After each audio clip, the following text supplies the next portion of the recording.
Yeah, hello. My name is Rune Fardal. I come from Norway.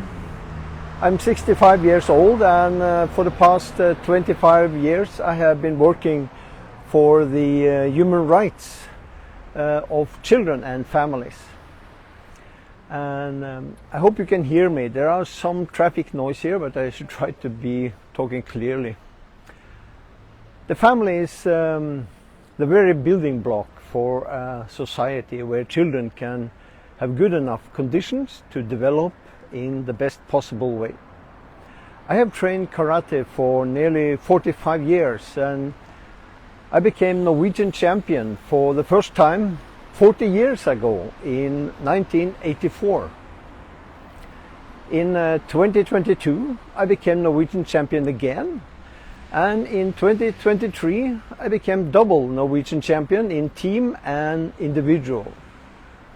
Today I stand here in front of Takasaki Arena, which you see behind me, a big complex here in Japan, to participate in the Funakoshi Gichin Cup, the 16th Karate World Championship tournament in karate, along with hundreds of great athletes from all over the world. I think I'm the oldest on the Norwegian national team, where most of the athletes was not born when I became Norwegian champion in 1984. It puts things into perspective. The Shotokan karate I learned from my late sensei at the time, Øyvind Weberg in Norway, was the karate built on respect and traditional values. Its moral system has probably shaped me into the human rights defender I am today. As you might know, Norway has been convicted of human rights violation against children and families more than 25 times in the European Court of Human Rights, the so-called ECHR.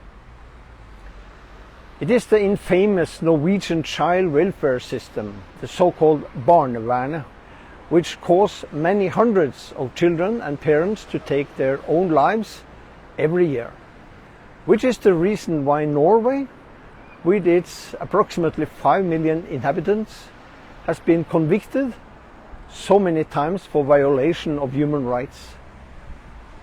And in this fight for children and families, I have experienced several serious attacks from the authorities and the mainstream media in Norway to silence my voice for children and families. I care little about that. The certainty that I have helped hundreds of children and families over the years is more important. The combination of many years of studies in psychology and human rights, and not least my karate background, has meant that they have not succeeded in silencing me.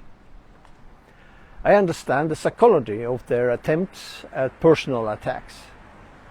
All my experience tell me that as long as we play by their rules and live in fear of breaking them, we are slaves to this system. These lackeys of the state, who in their delusion of brainwashing believe their actions are in the best interest of the child, constitute a state evil many do not seem to understand and dare to challenge.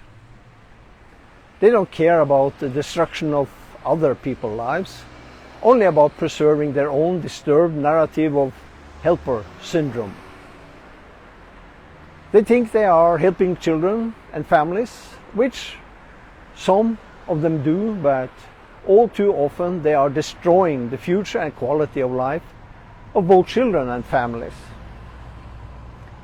We could have stopped this a long time ago if people cared a little more about others and a little less about their own fears. A fear created by the system to oppress and rule over us. It's time to open our eyes, understand that we are slaves of our own fears. The fear of the consequences determined by the same system that destroys children and families every day. This is social control in a nutshell, and who else can we blame but ourselves? In recent years, attempts at control through creating fear in society are something people experience all over the world. This evil loses the day we stop fearing ourselves, ultimately stop fearing death. We are all going there. How we get there is ultimately our own choice. That road will be your legacy. And in such a perspective, here in front of Takasaki Arena, where the World Cup will be held, is where I feel that trying to win medals, trying to win over others, is no longer my most important motivation for joining the World Championship. My focus has become a better version of myself than I was yesterday. Our worst enemy is actually ourselves. Overcoming our own fear is ultimately the goal of our journey in this life. When it is no longer about ourselves, but about what we can contribute through respect for others, then we have reached a higher goal in this life. It is all too easy for so many to lose sight of higher meaning in life than everyday's struggle. We live in a turbulent time where globalist ideas are poisoning our children and our societies. A world where it becomes increasingly clear that there is a battle between good and evil forces.